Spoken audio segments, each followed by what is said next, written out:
Well, there's no doubt our world, ourselves have been really flipped upside down with the COVID-19 pandemic. No doubt indeed. But there is a silver lining to this dark cloud called COVID-19. And this is Chick to Chick. Carrie, I think it's a little bit ironic that the date that everything just was turned upside down was Friday, March 13th. It was Friday the 13th when all of this sort of exploded and the governor closed schools here in Pennsylvania and businesses were forced to shut down. And what has happened has been crazy, hasn't it? Oh, I totally agree. And, at first it was literally day by day and still kind of thinking, what's really going on? And the information was changing so rapidly. And then we went into week by week, and then it's month by month. And each time, don't you think there's been some significant changes just with our own selves and maybe our families and the dynamics of everything? Absolutely. And I don't think anybody could have ever predicted, as you said, that it went from days to weeks to months.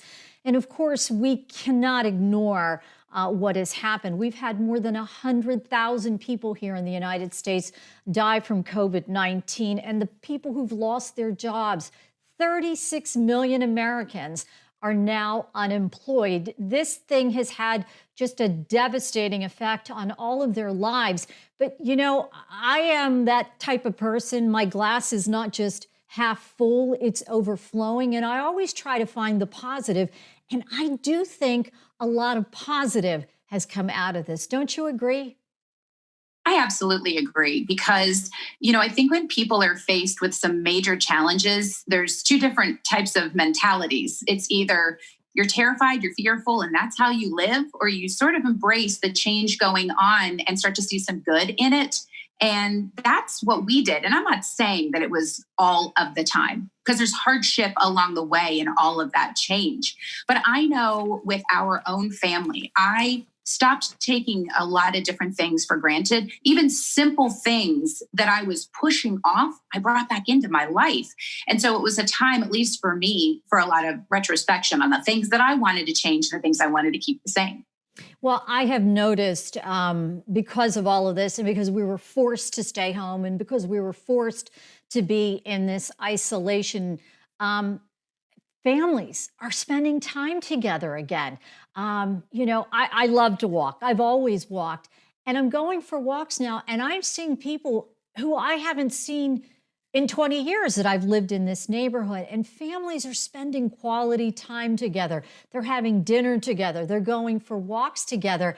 And I can't help but notice that overall, people just don't seem as stressed out. They're not running from here to there, to work, to practice, to soccer, to this, to that. Everything came to a halt. We were all forced to stop. And I just think people seem happier. They seem less stressed out. Do you see that as well? Well, I think one thing is we are given the benefit of living in an area and being around people who maybe haven't been as dramatically affected by COVID and the quarantines and not having a business open. Certainly, there's been a lot of change with that, and that does cause people stress. But to your point, I have to crack up because our neighborhood has a ton of kids. But the kids, since we've lived here in 7 years, haven't been around much because they're always out. They're always going to this event and that thing. And I feel like the parents were just constantly running their kids somewhere. And I joked because I said, there's a group of boys in our neighborhood that reminds me of the movie Stand By Me. I mean, it's like, they're out on their bicycles and their skateboards and they're cruising around and they're going from place to place. And even I noticed with our youngest, she didn't really have as many connections with a lot of the girls in the neighborhood, not because they're not friendly, but because everybody's busy. Yeah. And these girls are having so much fun riding their bikes and enjoying outside that I think that has been one of the nicest blessings living in this neighborhood is just seeing how the kids have reverted back to just doing things together like we did when we were kids and our mother said, get out of the house. I'll see you when dinner comes on the table. Yeah, That's it. You were gone for 9 hours. I love it. Yeah. I love seeing the kids out. I love hearing them laugh and play. I just think that's a blessing. The other things that have come out of this, the environment. We have so much less pollution. People aren't driving. I had read somewhere that traffic is down to levels of something we haven't seen since the 1950s. We can't ignore that. In addition, Yep. crime is down. Violent crime arrests or arrests for violent crime. And again, this is varying from city to city, but some places have seen a decrease in violent crime arrests by up to 60%. You can't ignore these things that Mhm. good has come out of this situation. Absolutely. If you're an environmentalist, which truly we all should be, we've noticed that there's been so much going on in our world. I don't know if you saw, like on Facebook and other places, where they'll show a picture where you can actually see, dolphins in the Venice Canal, or, mountains that you've never seen or you haven't seen in so long because there's so much pollution, like in Hong Kong or even in San Francisco. It's pretty remarkable that our carbon footprint lowered so dramatically that now we have that evidence of what Yeah. we were doing to our environment and what happens when we slow down and don't do that to our environment. It's eye opening. Yeah, it really is. And another thing, I mean, and I know everybody feels differently about this, but your kids had to come home from college. My son had to come home from college. Honestly, that time that I got to have with him, that was like bonus time. That was a Yeah. blessing because, let's be honest here. Time flies. These kids grow up so quickly. Mine's going to graduate in December and he's going to be gone. And that's it. And I mean, I like my son. I like spending time with him. And it was kind of nice because he couldn't go anywhere. So I didn't have to fight for his time. Like he You had was him trapped. stuck with me. But like that was bonus time that I never in my wildest dreams thought that I would be able to have because like I was missing him. And don't get me wrong, there were days when I'm like, you need to Oh, I go. know. You need to go. And mom needs some peace here. But that was just like it was bonus time and I Yeah. really enjoyed having him home. I mean, I can say the same. I can't remember the last time we were all of us together for such an extended amount of time. Sam graduated and she should be out, and she's not out yet. And her plans have been postponed a bit because of the situation. And even though it's aggravating and there's a lot of, uncertainty about what will happen, I'm really enjoying this time. And I do think that she has as well. There's going to come a time when the door has to open and my bird needs to You're fly. like, But you're go, right. get out. That's right. That's right. And I might open that door for her to get the heck out and fly. But for now, I agree with you. I'm taking it all in and I'm not taking it for granted.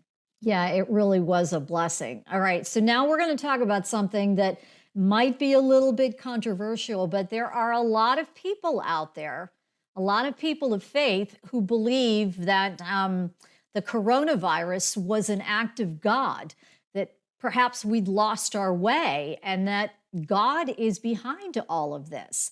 What do you think about that?